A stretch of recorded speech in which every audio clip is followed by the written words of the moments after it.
Ciao a tutti e bentrovati nel mio nuovo video.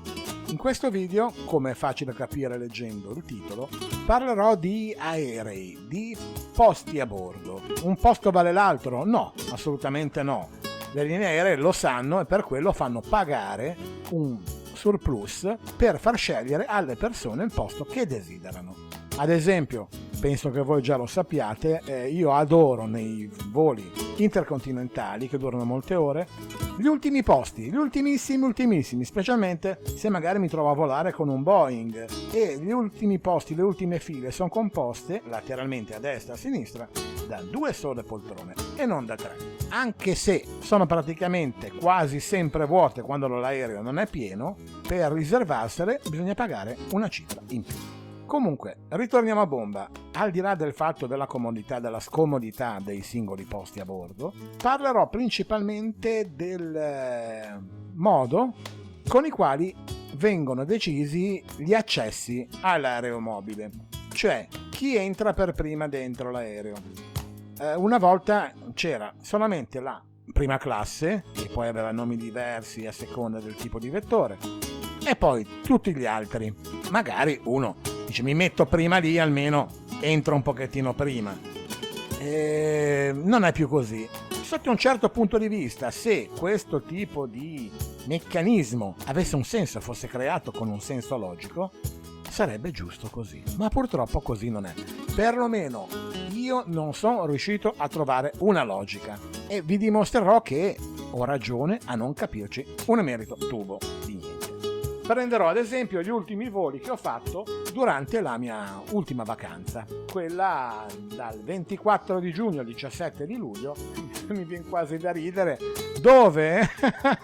Lo san pure molti, in Repubblica Dominicana. Allora, per farvi un breve riepilogo, diciamo posso tranquillamente dirvi che ho preso 5 aerei. Ok, lasciamo perdere il pullman, parliamo solamente di aerei. Ho preso un aereo che da Nizza il 24 giugno mi ha portato a New York, un altro aereo che da New York lo stesso giorno mi ha portato a Santo Domingo e poi relativamente al ritorno 3 voli, uno che da Santo Domingo mi ha portato a Panama, un altro che da Panama mi ha portato ad Amsterdam, passando tra l'altro proprio sopra la Repubblica Dominicana, e l'ultimo che da Amsterdam mi ha fatto arrivare a Nizza, poi di nuovo il Flixbus. Ovviamente tutti questi aerei non erano uguali l'uno con l'altro, assolutamente. Ad esempio il Nizza-New York della Delta Airlines era un Boeing 767-400, un aereo abbastanza grosso, come vedrete nelle immagini. Da New York a Santo Domingo non era necessario un aereo enorme, però tutto sommato, insomma, sempre della compagnia Delta Airlines, era un Airbus A321 Neo. Per il ritorno invece da Santo Domingo a Panama era un Boeing 737-800, poi da Panama ad Amsterdam il volo più lungo in assoluto è stato un Boeing 777-300. Un aereo più piccolo invece è stato utilizzato per portarmi da Amsterdam verso Nizza ed era un Embraer 190. Varie lunghezze, varie file e i posti da me scelti erano principalmente quelli relativi ai viaggi lunghi. Ma non solo, perché se non erro avevo anche riservato un posto specifico sul New York Santo Domingo, anche perché volevo essere abbastanza avanti per scendere prima, perché sapevo che se ero arrivato in piena notte avrei avuto un sonno mostruoso. E chi lo sa, forse anche sull'Amsterdam-Nizza, come mi hanno fatto salire a bordo. Ora, consideriamo il primo volo, il Nizza-New York, il Boeing 767-400 ER. Allora, questo aereo, bello grosso, aveva 56 file. Il mio posto era il posto 50B. Cosa significa? Il mio posto era sulla fila 50, sul lato poi sinistro. La fila 50, quindi una delle ultime, ok? Sono stato imbarcato con il gruppo, o meglio, con la zona 7, possiamo dire. Mi hanno fatto imbarcare per ultimo perché ero ultimo. E già comunque per me questa, ok, ha una logica, ma una bestialità. In pratica, quelli saliti prima, e ovviamente che si sono fermati prima a livello di poltrona, a livello di fila, non si sono seduti immediatamente. Hanno dovuto naturalmente aprire la cappelliera, cioè quella scomparsa dove mettere il trolley e altre amenità varie, poi preparare la poltrona, sedersi. Ma detto così sembra una cosa rapida, vi assicuro che non è così per la stragrande maggioranza dei passeggeri. C'è chi ci impiega veramente tanto tempo, vede gli altri dietro di lui che sono spazientiti e che devono andare oltre, e solo magari dopo un po' di tempo dicono: ah, deve passare, no, sto qua così, vabbè.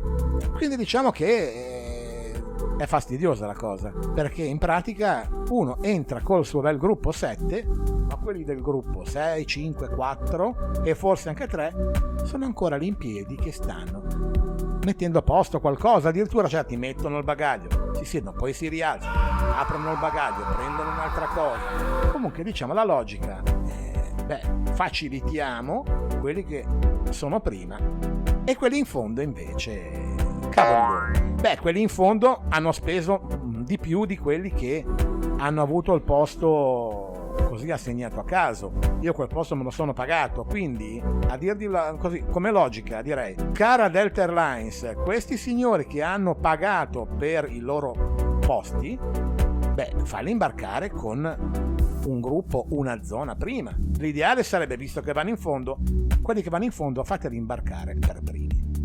Però è troppo una cosa intelligente, mi sa che non ci arriveranno mai, anche perché quelli che vanno fino in fondo arriveranno fino in fondo all'aereo, non si fermeranno a metà. Quando si metteranno a fare il festival del poni il trolley, prendi il trolley, quelli delle file precedenti potranno tranquillamente arrivare senza essere disturbati da loro, perché appunto sono dopo. Perlomeno comunque quelli che pagano qualcosa in più, falli magari salire, dagli un riconoscimento, falli salire un pochettino prima.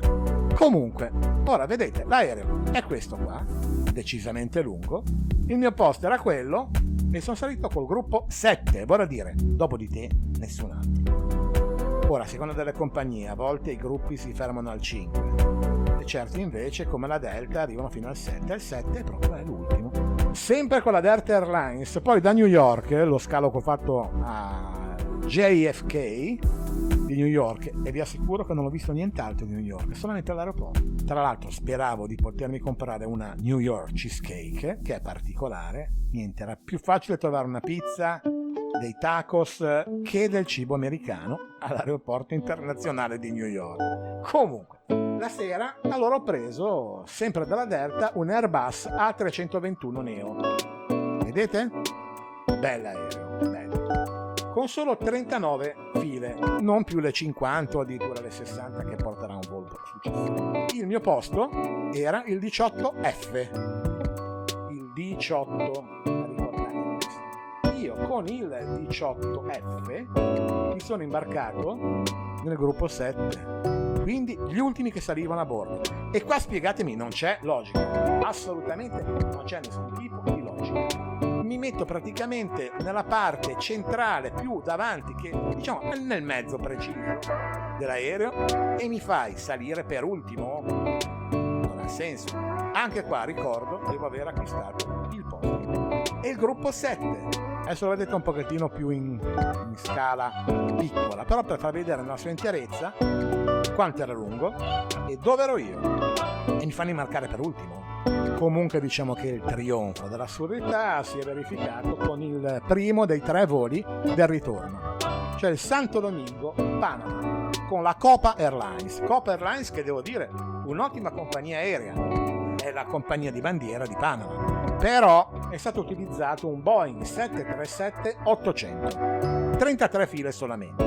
Bellissimo. Io volevo anche lì vedere da finestrino, e dato che è una gran bella vista passare sopra il canale di Panama, vedere tutte le grandissime navi che si incanalavano per giungere verso l'entrata del canale, le chiuse. Allora il posto, il finestrino quindi F, e la fila 9, ok, 9 su 33.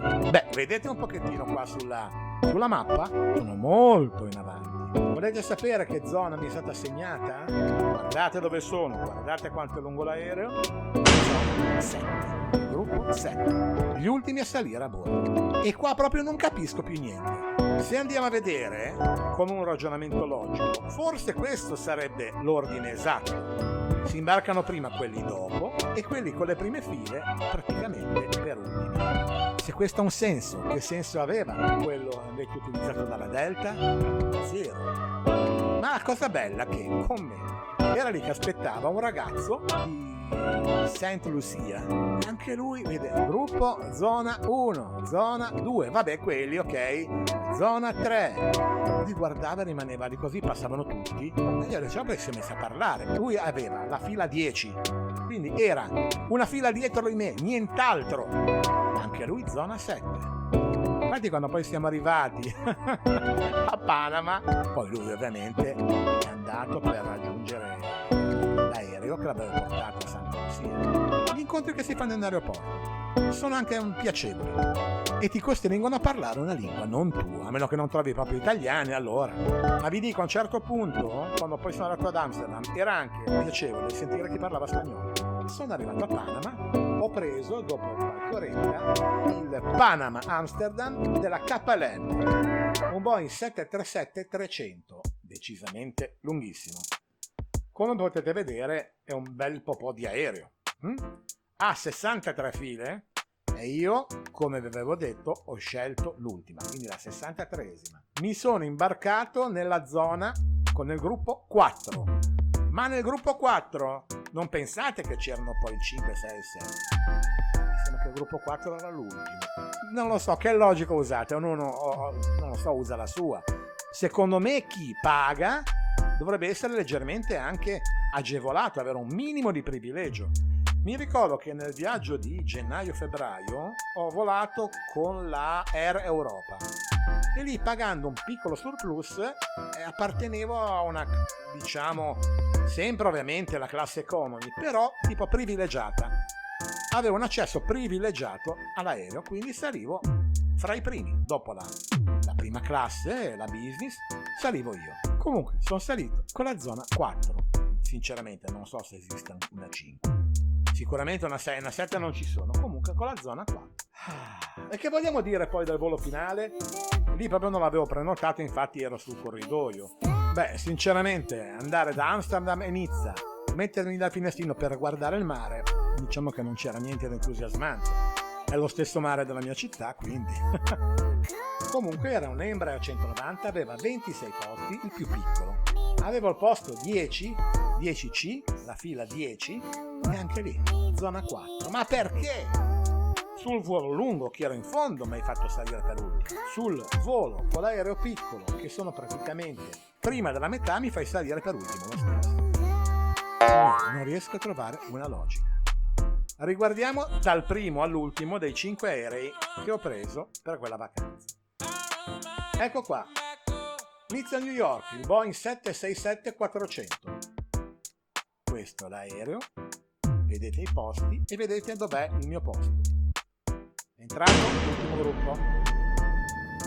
Sempre della Delta New York Santo Domingo, un Airbus A321 Neo. Vedete l'aereo, più piccolino decisamente. Io sono a metà, vedete i posti, io sono a metà. Salito nell'ultimo gruppo. Oh, si vede che sono antipatico, non lo so io. Poi al ritorno la Copa Airlines di Santo Domingo Panama, Boeing 737-800, 33 file, vedete? Vedete dove ero io? Lì in alto all'inizio, imbarcato per ultimo. Poi il Panama Amsterdam, quello più lungo, il volo più lungo, Boeing 737 della KLM, 737-300, 63 posti, vedete com'è lungo. Io all'ultimo posto e imbarcato presumo per ultimo. Poi, diciamocela tutta, chi sale prima non è detto che utilizzi solamente un solo posto per mettere un trolley. Spesso arrivano carichi come dei muli e si mettono a riempire le cappelliere di tutto, con anche abbigliamenti, roba messa così. A Genova diciamo a brecchio, cioè a caso. E ti trovi magari che non c'è il posto per il tuo trolley. Meno male non è capitato per questa vacanza. Poi l'Amsterdam Nizza, il piccolo Embraer 190 della KLM, spero si pronunci Embraer. Ecco, calcolino, 26 posti, sono alla fila 10, quindi molto prima della metà. E cosa succede? Entro per ultimo. Ecco, io vorrei sapere se ci fosse qualcuno che conosce il meccanismo, magari lavora proprio per una compagnia aerea, lato, diciamo, gestione passeggeri, che mi spiegasse in base a cosa vengono gestiti questi imbarchi malefici. Io vi prometto che continuerò a cercare documentazione inerente a questo fenomeno e dovessi scoprirlo ve lo dirò. Comunque, ad ogni modo, scusatemi questo sfogo, perché è uno sfogo, perché non è possibile, cioè tutte a me. All'andata al volo, diciamo che il volo d'andata, come dico sempre, fa parte già della vacanza, ma al ritorno è solo una grandissima rottura di scatole, perché visto che mi avete tolto da dove ero in vacanza, fatemi tornare a casa il prima possibile. Stop, gente, nient'altro da dirvi. Alla prossima, al prossimo video, e seguitemi anche sul mio podcast, che vi ricordo lo potete trovare su svariate piattaforme, ma ad esempio anche su Spotify. Su Spotify cercate il podcast che si chiama Dove sono stato negli ultimi 30 anni, e come nome, se volete, cercate Mai Dire Byte. Va bene? Mi raccomando, fatelo, perché sto riprendendolo, l'ho un po' tralasciato per via di problemi tecnici procurati da Spotify. Però adesso forse ho risolto il tutto. Niente, buona vita.